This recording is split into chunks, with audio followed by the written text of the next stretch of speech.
ಇವತ್ತು ಇಲ್ಲಿ ವೇದಿಕೆ ಮೇಲೆ ಅನೇಕ ಪೂಜ್ಯರು ಬಂದಾರೆ. ಕಾಸಗೇತೇಶ್ವರ ಮಹಾಸ್ವಾಮಿಗಳು ಹಿಂದಿದ್ದಾಗ ನಾ MP ಇದ್ದೆ. ಆವಾಗ DY ಉಪ್ಪಾರ್ ಅವರು ಒಂದು ಕಾರ್ಯಕ್ರಮ ಮಾಡಿದ್ರು, ಗುರು ಕಾಣಿಕೆ ಅಂತೇಳಿ ಒಂದು ಕಾರ್ಯಕ್ರಮ ಮಾಡಿದ್ರು. ನಾನು ಬಂದಿದ್ದೆ. ಆ DY ಉಪ್ಪಾರ್ ಅವರು ಪಾಪ ಅವತ್ತು ಕಣ್ಣೀರು ಆನಂದ ಬಾಷ್ಪದಿಂದ ಭಾಷಣ ಮಾಡಿದ್ರು. ಏನು ಹೇಳಿದ್ರಂದ್ರೆ, ನಾ ಇಟ್ಟು ದೊಡ್ಡ ಕಾಂಟ್ರಾಕ್ಟರ್ಗೆ 2 ಹೆಲಿಕಾಪ್ಟರ್ ಇದ್ದರಪ್ಪ ಅವರು. ಈಗ ನಾ ಇಟ್ಟು ದೊಡ್ಡ ಮನುಷ್ಯ ಆಗೀನಿ, ಇಟ್ಟು ದೊಡ್ಡ ಆಗೀನಿ, ಅದಕ್ಕೇನೋ ಅವಾಗಿನ ಕಾಲಕ್ಕೆ 1 ಕೋಟಿ ರೂಪಾಯಿನೋ ಅವರು ಇದು ಕೊಟ್ಟರು. ಅದಕ್ಕೆ ಅವ್ರು ಏನು ಹೇಳಿದ್ರು, DY ಉಪ್ಪಾರ್ ಇವತ್ತು ನಾನು ನೆನಪೈತಿ. ಯಾಕಂದ್ರೆ ಸಣ್ಣ ಗುರುಗಳು ಬಂದಾರಂದ ಮ್ಯಾಗ ನನಗೆ ಅವ್ರದ್ದು ನಾನು ಸೋಷಿಯಲ್ ಮೀಡ್ಯಾದಲ್ಲಿ ಅವರ ವಿಚಾರಗಳಿಗೆ ಕೇಳ್ತಿರ್ತೀನಿ. ಅವರು ನನಗೆ ಅನ್ನಿಸ್ತದೆ ಬಿಜಾಪುರ ಜಿಲ್ಲಾದಾಗ 2ನೇ ಸಿದ್ದೇಶ್ವರ ಸ್ವಾಮಿಗಳು ಆಗ್ತಾರಂತ.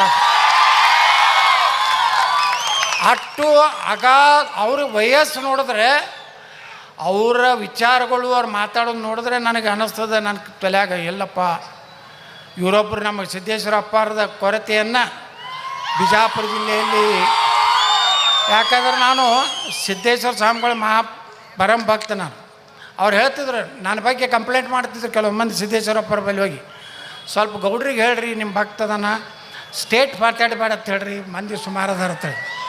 ಅವಾಗ ಏನಾಗ್ತಿದ್ರು ಗುರ್ತದಲ್ಲಿ ಸಿದ್ದೇಶ್ವರಪ್ಪರು, ಇಲ್ಲ ಒಬ್ರು ಹಂಗೆ ಮಾತಾಡೋರು ಒಬ್ರು ಬೇಕು, ಎಲ್ಲರೂ ಸಮಾಧಾನ ಆದರೆ ಹೆಂಗೆ ನಡೀತೈತೆ ನಕ್ಕೋತ ಹೇಳ್ಬಿಡೋರು ಅವರು. ಹಾಗೆ ನಮ್ಮ ಕಾಸಗೇತೇಶ್ವರ ಸ್ವಾಮಿಗಳು ಈ ಭಾಗದಾಗ ಅವ್ರು ಹೇಳಿದ್ರು, DY ಉಪ್ಪಾರ್ ಅವ್ರದ್ದು ಇಲ್ಲಾನು ನನಗೆ ಯಾವಾಗಲೂ ನೆನಪು ಬರ್ತದೆ ಹೌದು ಆ ಮಾತು. ಅವ್ರ ಸ್ವಾಮಿಗಳೆಲ್ಲ ಅಡ್ಡಾಡಿ ರೊಟ್ಟಿಗೊಳೆ ಮಾಡಿ ತಂದು ನಮ್ಮ ತಂದು ರೊಟ್ಟಿ ತುಗುಡಿ ತಿಂದು ಇಟ್ಟು ದೊಡ್ಡ ಶ್ರೀಮಂತನಾಗಿನಿ ಅಂತೇಳಿ DY ಉಪ್ಪಾರ್ ಜಾತಿ ಮಾಡಿದ್ರೆ. ಯಾರು ಲಿಂಗಾಯತರ ಜಿಲ್ಲೆ ಜಾತಿ ಮಾಡಿದ್ರ.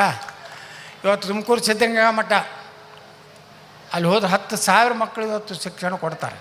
ಮನೆ ಕೊಪ್ಪಳ ಮಠಕ್ಕೆ ಹೋಗಿದ್ದೆ ನಾನು. ಒಂದು 101 ಕ್ವಿಂಟಲ್ ಅಕ್ಕಿ, ಒಂದು 10 ಕಿಲೋ ತುಪ್ಪ, ಒಂದು 5,000 ವಿಭೂತಿ ತೊಗೊಂಡೋಗಿದ್ದೆ.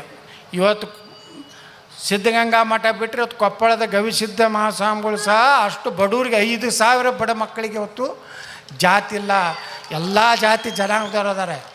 ಇದು ನಮ್ಮ ವೀರಶೈವ ಲಿಂಗಾಯತ ಸಂಪ್ರದಾಯ ಇದ್ದರೂ ಎಲ್ಲ ಸಮುದಾಯಗಳನ್ನು ಪ್ರೀತಿಯಿಂದ ನೋಡುವಂಥ ಧರ್ಮ.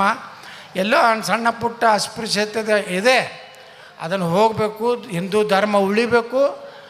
ಭಾರತದಲ್ಲಿ ಮುಂದಿನ ಮೋದಿಯವ್ರ ನಂತರ ಯೋಗಿಯವ್ರು ಆಗ್ಬೇಕಂತೇಳಿ ಪ್ರಾರ್ಥನೆ ಮಾಡಿಕೊಂಡು ನಾನು ನಿಮ್ಮ ಮಾತುಗಳನ್ನು ಮುಗಿಸ್ತೀನಿ. ಜೈ ಹಿಂದ್, ಜೈ ಕರ್ನಾಟಕ, ಬೋಲೋ ಭಾರತ್ ಮಾತಾ ಕಿ ಜೈ ಶ್ರೀರಾಮ್.